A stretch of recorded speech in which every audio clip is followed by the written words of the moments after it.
does down. And he likes cookies when he works for them. Okay, okay. Good boy. Leo, come. Sit. Good. Stay.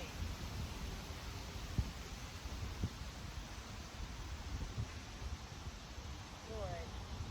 Good boy. I come back. I reinforce. I keep. Good boy, Leo. Stay. I always make it clear what I want. And I don't call him from the down stays and sit stays yet because he's still young. You can start doing it once in a while.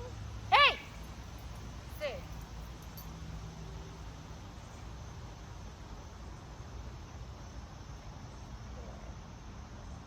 But if he tries to break it, we always come back to the dog.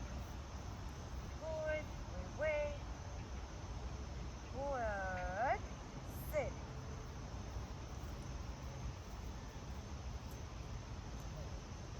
Leo, come! Sit. Good. Down. Good. Okay. Good boy. Sit. Yeah, good boy. Whoops. Okay. Down. Good. Good boy. Down. Stay. Good. So, the down command is what you usually use to stabilize the dog. Like say you were walking, you met somebody, you stopped to talk, or you out having a cup of coffee. His chances of breaking the down are much lower than from a sit. So you want to be fair to the dog and you want to set him up for success. So his down stay is pretty solid now. And I'll show you more what we do with the place command inside. How to work it on his instructions. Good boy. And I'm going to walk away completely.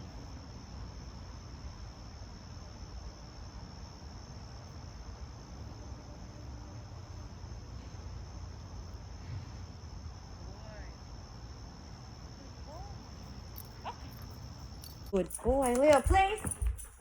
Down. Down. Good. We're going to talk a little bit about the place command and what's going on. So, my favorite use of it, and it has many uses, no begging at a dinner table. And what you're going to do is you're going to put it strategically close enough where you could throw treats at him. Whoops. Good boy.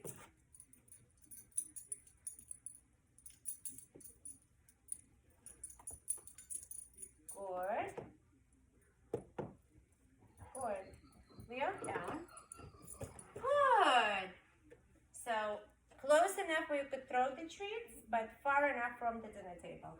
And what just happened here, he couldn't find it, but actually demonstrated excellent understanding of this place command, because he is allowed to move around on his raised bed, the perimeter of it, but he's not allowed to leave it. And this is exactly what he did. There's still that cookie somewhere there. He got up, but he was careful not to leave his place.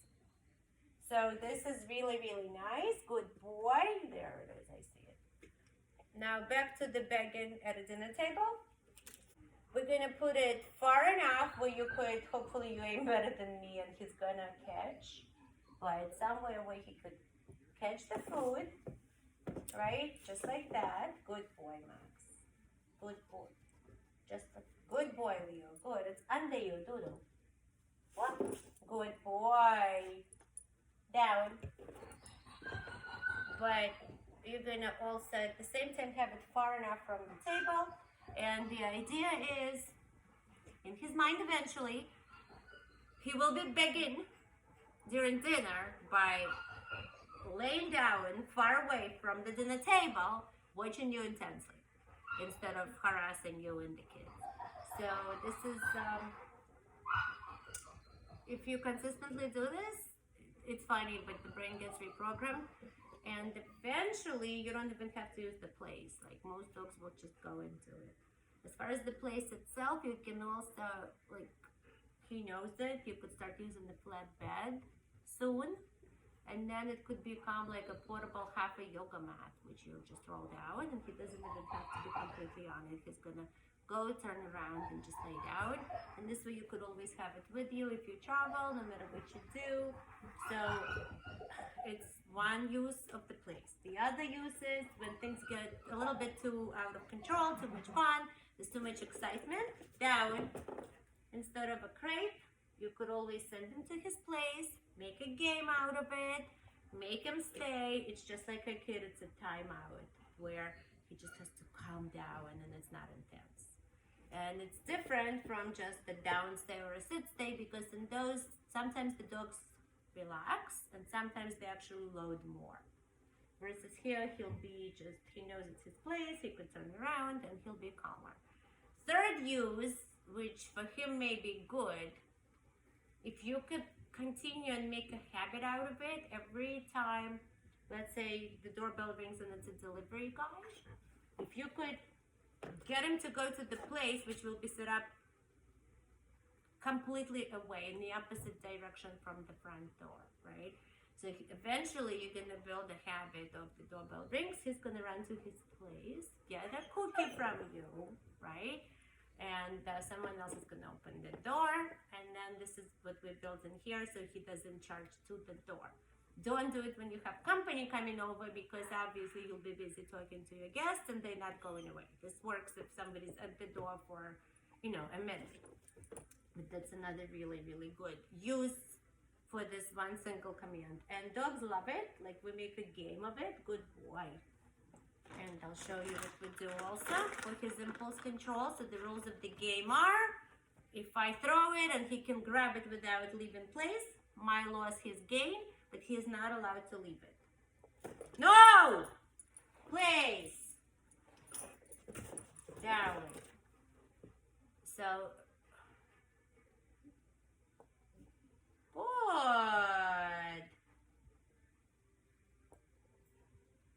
Good boy, man.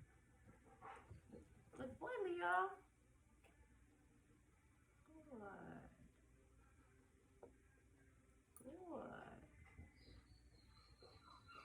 Good. Good. Okay. Good boy. Place. Place. Place. Good. Oh, and one more use, of course, that I forgot all about. If you guys are watching TV and relaxing and he gets too much, I don't know if you allow him on the couch or not. My dogs are allowed, and like sometimes my Bravo gets too mushy, right? So this is also a good place to have down place, to have him in his place, right next to you, but yet he's not all over, walking all over you and jumping and rolling and licking and whatever else, right? Good boy. And the other thing I want to talk about briefly is impulse control. And the other thing I want to talk about briefly is reinforcement rewards. And the other thing I want to talk about briefly is variable reinforcement for the rewards. And I'm just going to use this example for you, and you're going to figure out like how the dog feels. Let's say you're playing slot machines in the casino. Of course, if you never win, you lose interest quickly. But if you think, oh, I might win, let me do this one more time. Maybe it'll come, maybe it won't, right? It's gonna keep you going. And just picture this, good boy. Let's say every time you hit that slot, right? Every time you hit that button, every single time you would win.